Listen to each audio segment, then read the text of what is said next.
Presiden harus kerja nyata. Ini bukti Anies jago ngebacot daripada bekerja. Iya, politis. Karena memang kita harus punya calon-calon presiden 2024 yang terbaik kan. Kalau kualitasnya seperti Anies, ya memang hancur. Jadi Jakarta saya sudah hancur nih sekarang. Apalagi Indonesia nanti. Itu yang harus diingat publik. Anies Baswedan, jangankan kita rakyat jelata. Presiden ke-6 kita, Susilo Bambang Yudhoyono, itu pun dibohongi mentah-mentah. Seorang presiden saja dibohongi, apalagi rakyat. Jadi kita harus melihat dengan jernih rekam jejak yang bersangkutan ini. Jangan mudah kita percaya dengan omongan manis, mulut manis, orang yang pintar menata kata. Ini jangan kita biarkan, dan rakyat harus melawan. Karena kita menolak, kita dibodohin lagi. Rakyat harus bangkit untuk menentukan pilihan secara merdeka dan berdaulat, memimpin pemimpin-pemimpin yang tidak mudah mengumbar janji, yang tidak mungkin ditepati. Kita harus mencari pemimpin yang mempunyai logika dan punya niat baik untuk mengedukasi masyarakat, tidak sekedar memberikan janji palsu. Terima kasih Anies. Dengan adanya dirimu, kami akhirnya bisa melihat bahwa beginilah jadinya kalau rakyat memilih seseorang, memilih pemimpinnya bukan dari pencapaian kerjanya, bukan dari kemampuan manajerialnya, bukan dari kecakapan strateginya, tetapi hanya dari wajah dan agamanya. Warga yang gak cerdas memang hanya melihat seseorang dari imannya saja. Halo, kembali berjumpa dengan Helmi Thohir di channel Jurnal 45. Banyak yang menyangka Presiden Jokowi takut sama pencapresan Anies.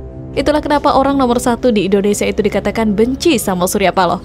Karena Om Brewok mencalonkan ex-gubernur DKI tersebut sebagai capres 2024. Padahal faktanya tidak demikian. Karena coba kita tanyakan kepada rumput yang bergoyang, untuk apa sih Jokowi takut Anies jadi capres? Sebenarnya BEM UI rencananya bakal menjadwalkan acara debat kandidat capres di UI pada 14 September 2023 ini. Diketahui Ganjar tidak bisa hadir karena mau pergi umroh sehingga harus dijadwal ulang. Lucunya, yang paling antusias malah Anies. Dia bahkan mengaku batalin sejumlah janji dan kegiatan demi debat kandidat capres.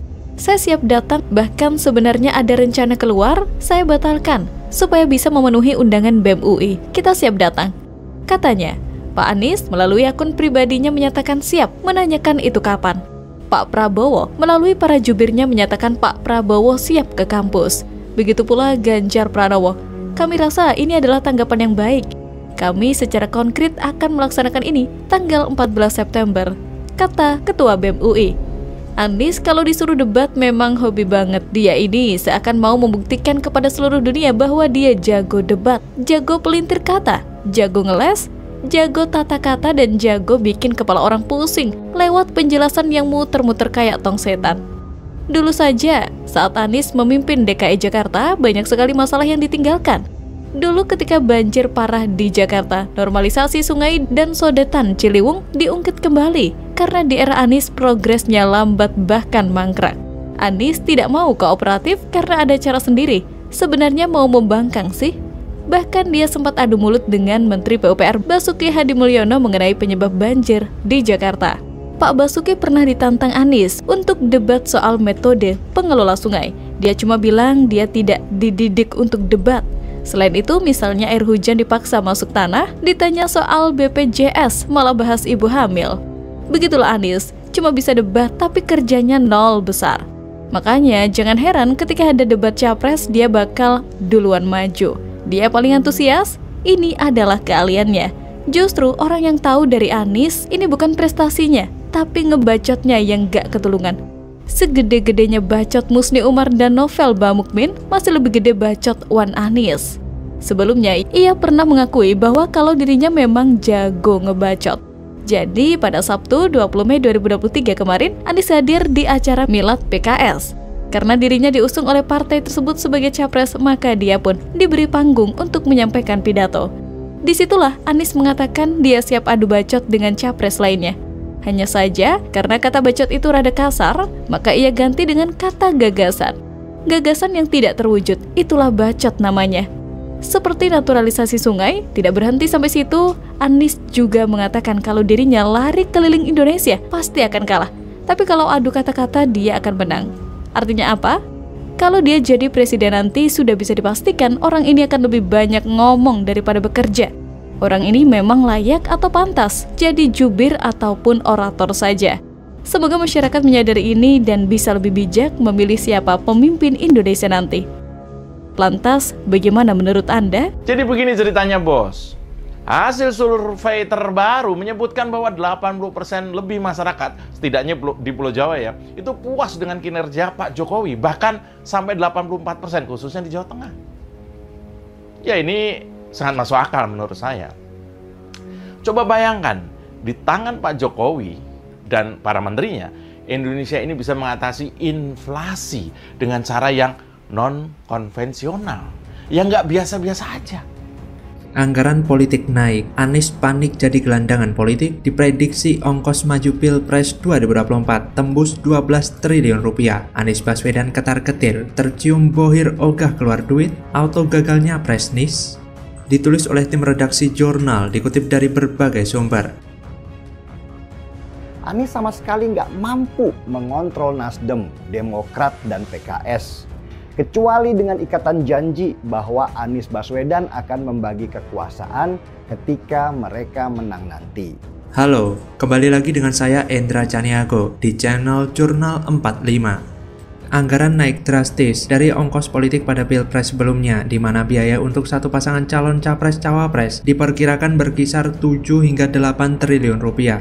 Pegiat media sosial Denny Siregar mengaku ongkos politik untuk maju Pilpres 2024 diprediksi tembus 12 triliun rupiah karena beban operasional yang semakin naik buat kebutuhan kampanye, bayar saksi di TPS, dan lain-lain. Anggaran politik di Pilpres yang terus membengkak, kata Denny Siregar, membuat capres-cawapres mesti punya modal finansial yang mumpuni. Maju ke gelanggang Pilpres, kata dia, memang tak cukup hanya bermodal semangat. Denny Siregar lantas menyinggung Anies Baswedan. Dengan modal sebesar itu, capres usungan koalisi perubahan itu diprediksi bakal kepayahan. Anies juga dinilai sukar mendapat donatur, lantas elektabilitasnya terus-terusan anjlok di berbagai survei nasional. Hal lain yang bikin para donatur ogah mengongkosi Anies di Pilpres kali ini adalah karena label Bapak Politik Identitas yang sudah melekat padanya. Sebagai Bapak Politik Identitas, jelas bohir-bohir di Pilpres berpikir ulang untuk masuk dan membiayai pertarungannya Anies. Selain itu, Anies Baswedan juga tidak mampu mengontrol Nasdem, Demokrat, dan Partai Keadilan Sejahtera atau PKS.